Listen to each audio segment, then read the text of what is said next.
Everyone welcome to my YouTube channel.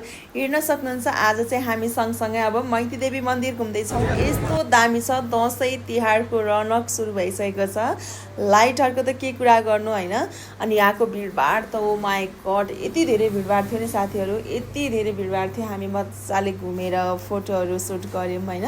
अनि त्यहाँनिर धेरैजना हुनुहुन्थ्यो, भिडभाड पनि एकदमै धेरै थियो। फोटोसुटहरू पूजापाठदेखि लिएर सबै थियो। यसपालि चाहिँ हाम्रो दसैँ तिहार थिएन अनि पूजापाठ गर्न पनि मिल्दैन थियो। त्यो भएर हामी चाहिँ सट्ट घुमेर अब बाहिर निस्किँदैछौँ। हजुरले हेर्न सक्नुहुन्छ।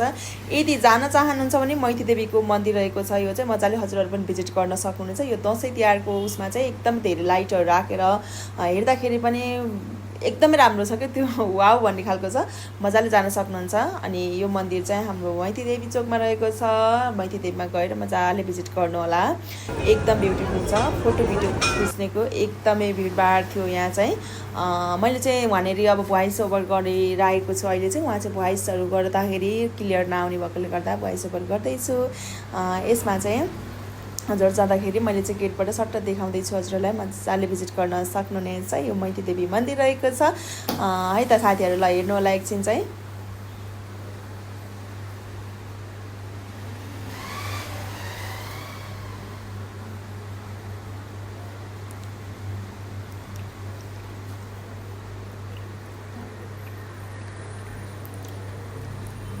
ल अब हेरिसक्नुभयो होला होइन, म जाँदैछु हजुरलाई मजाले देखाउँदैछु। यो चाहिँ रहेको छ मैती देवीको मन्दिर र हामी बाहिर निस्किसकेका छौँ। अब चाहिँ हजुरलाई बाहिर रोडतिरको पनि लाइटहरू मैले मजाले देखाउँदैछु, हेर्न सक्नुहुनेछ है त। यदि हजुरलाई काठमाडौँ सहर घुम्न मन छ, दसैँमा काठमाडौँमै हुनुहुन्छ, सुन्ने लागिरहेको छ दसैँ तिहारको बेलामा भने मैती देवी जान नछुटाउनु होला। एकदमै लाइटले गर्दा नै ब्युटिफुल देखिएको छ। काठमाडौँ सहर नै एकदम रौनकवाला देखिरहेको छ यहाँ चाहिँ होइन। मैले सबै बाटोहरूको पनि बनाएर राखेको छु, लाइटहरू एकदम राम्रो थियो। अझै हामी चाहिँ अझै छिटो साँझमा गएको थियौँ, अझै अलिकति राति गएको भए चाहिँ माथिको लाइट साइनिङ अझै राम्रो आउँथ्यो होला, किनभने हामीसँग टाइम एकदम कम थियो। हामी चाहिँ गएर मैती देवी पुगेर अनि फेरि फर्केर आएर चाहिँ फिल्म हेर्न जान बाँकी नै थियो। मैले यहाँ चाहिँ सट्ट साइनिङहरू सबै देखाएको छु, हेर्न सक्नुहुनेछ सबैजनाले। रोडको पनि पुरै लाइट हेर्नु होला। मैले एउटा पनि कट नगरिकन भिडियो बनाएको छु, भिडियो लामो हुनसक्छ, मजाले हजुरहरूले हेरेर जान सक्नुहुनेछ। यो हेरेर हजुरलाई पनि त मन लाग्न सक्छ नि त होइन, जानको लागि चाहिँ। त्यो भएर है मैले पनि एकजना सिस्टरको भिडियो हेरेर अनि गएको थिएँ मैती देवी मन्दिर जाँदाखेरि चाहिँ। हेर्न सक्नुहुन्छ एकदमै राम्रो छ क्या, त्यो लाइटहरूले गर्दाखेरि पनि जाउँ जाउँ मन लाग्ने होइन। अनि अन्त खासै छैन नि त, अब दसैँ तिहार त सुन्ने नै हुन्छ, काठमाडौँ सबैजना गाउँ जानुहुन्छ। त्यस्तो लागिरहेको छ भने हजुरहरू मजाले भिजिट गर्न सक्नुहुनेछ है त।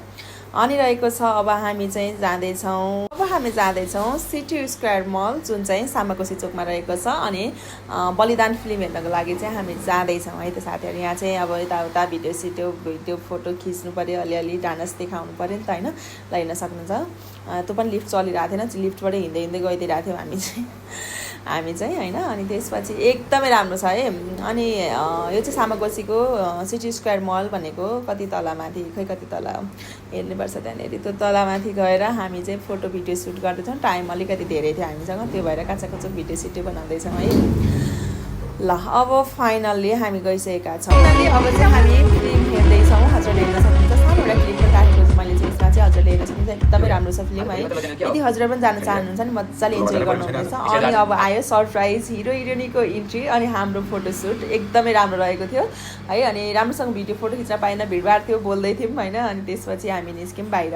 ल हेर्नुहोस् त, यस्तो दामी दामी फोटोसुटहरू भिडियो हेर्नको लागि चाहिँ हाम्रो रानी कलेक्सनको युट्युब च्यानललाई फलो गर्नुपर्ने हुन्छ हजुरले। रिचा सिंहसँग चाहिँ एउटा मैले सानो एउटा क्लिप पनि लिएको थिएँ, हाई भन्दै हुनुहुन्थ्यो। ल हेर्न सक्नुहुन्छ, एकदम राम्रो बनेको छ है त।